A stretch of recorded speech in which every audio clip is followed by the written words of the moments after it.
वैसे तो पत्रकारों की हत्याएं काफ़ी अर्से से परी को छत्तीसगढ़ के बीजापुर में पत्रकार मुकेश चंद्राकर जिस मामले में हत्या करके और जितनी बेरहमी से हत्या की गई, उसने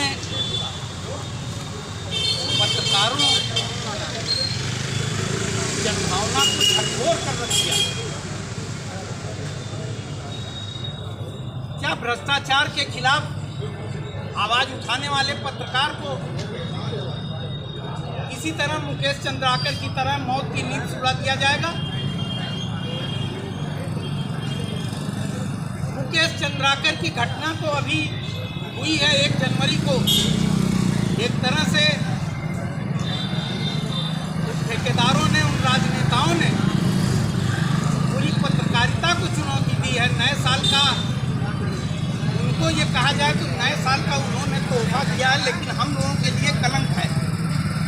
पत्रकारिता के लिए, पत्रकारों के लिए वर्ष 2025 और तो कलंक मानते हैं, इस नाते कि साल के पहले ही भी जिस तरह से एक पत्रकार बॉडी एक ठेकेदार और राजनेताओं के संरक्षण वाले ठेकेदार के सेफ्टी टैंक में पाई जाती है,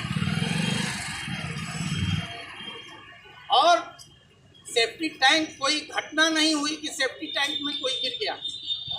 जिस हिसाब से उसके हार्ट को डैमेज किया गया, जिस हिसाब से हड्डियां टूटी हैं, निश्चित रूप से ये इस बात का संकेत है कि ये घटना वो अंजाम दे के पत्रकार की हत्या करके उस शव को सेफ्टी टैंक में डाला गया। ये कोई नई चीज़ नहीं है पत्रकारों के लिए। हम तो सभी पत्रकारों से, आज पत्रकार समुदाय यहाँ जुड़ा है। जौनपुर के शाहगंज के सवराज के आशुतोष श्रीवास्तव की भी चर्चा होना समसामयिक होगा। इस नाते आशुतोष श्रीवास्तव जिस तहसील प्रशासन के भ्रष्टाचार के खिलाफ, जिस पुलिस प्रशासन के भ्रष्टाचार और भूमाफियाओं के खिलाफ जिस तरह से लड़ाई लड़ते लड़ते हैं, और यही नहीं, यही जगह है, कलेक्ट्रेट का यही स्थान है जहाँ पे अपनी हत्या के 1.5 साल पहले आशुतोष श्रीवास्तव ने आके अपने जान माल की गुहार लगाई थी जिला प्रशासन और पुलिस प्रशासन से। और ये उनके ये शब्द थे कि मैं यहाँ से लौट रहा हूँ, लौट पाऊंगा कि नहीं लौट पाऊंगा, कल मुलाकात होगी कि नहीं होगी। और 1.5 साल के बाद देखिए वही घटना होती है उस पत्रकार के साथ।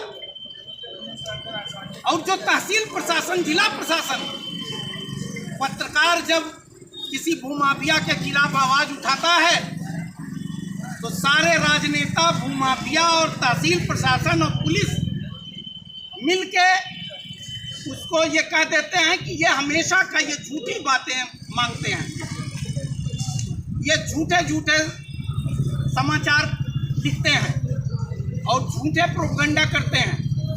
लेकिन मैं ऐसे संवेदनहीन प्रशासन की निंदा करता हूँ, ऐसे पुलिस अधिकारियों की निंदा करता हूँ जिनसे गुहार लगाने के बावजूद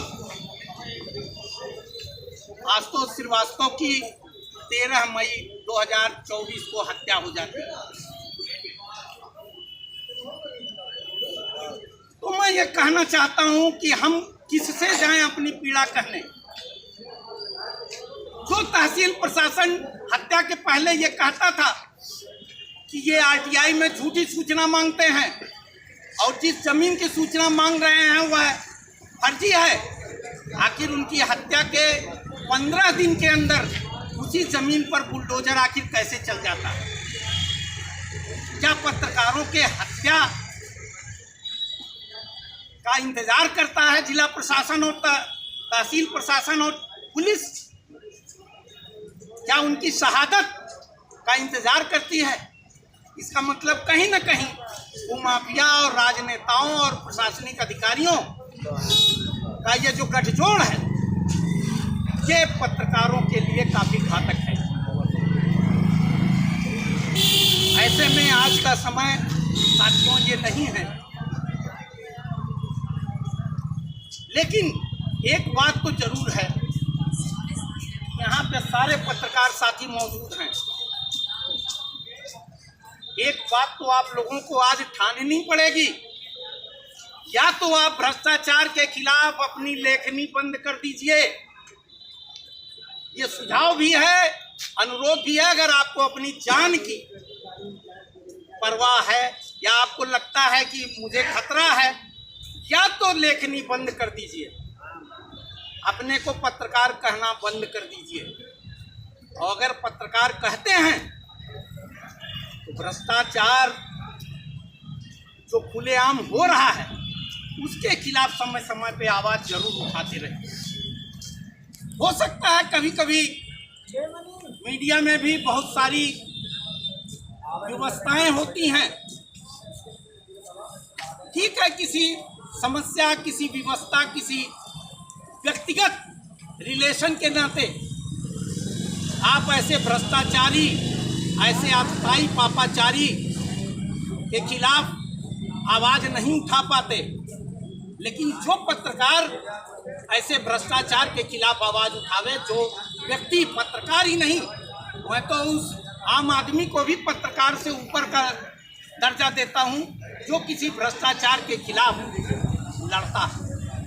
तो ऐसे पत्रकार जो कि भ्रष्टाचार के खिलाफ अगर लड़ाई लड़ रहा है, अधिकारी हो, राजनेता हो, भूमाफिया हो, ठेकेदार हो, कोई भी हो, अगर भ्रष्टाचार के खिलाफ कोई लड़ाई लड़ रहा है तो कम से कम उसका साथ नहीं दे सकते तो उसका विरोध मत करिए।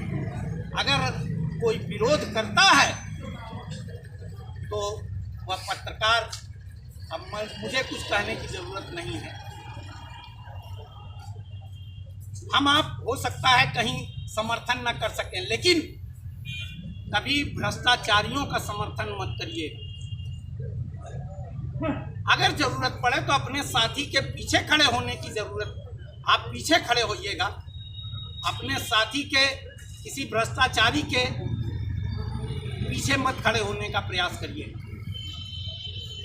बातें तो बहुत सारी हैं, चर्चाएं बहुत सारी हैं, जिला प्रशासन से बहुत सारी शिकायतें होती हैं, पुलिस विभाग से होती हैं, लेकिन कहाँ तक होता है हम लोग तो उसको प्रत्यक्ष देख रहे हैं। तो आज के मौके पे हमारे और भी साथी हैं, हम चाहेंगे कि दो शब्द श्रद्धांजलि हम लोग देंगे और अपनी बात को रखेंगे। और इसके बाद, इस कार्यक्रम के बाद हम लोग ज्ञापन देंगे जिला प्रशासन को और चल के पत्रकार भवन के कैंपस में श्रद्धांजलि सभा है, वहाँ भी ज्ञापन दे के, शोक सभा है, यहाँ ज्ञापन दे दिया जाए। तो इस मौके पर मैं चाहूँगा कि अपने ग्रामीण पत्रकार एसोसिएशन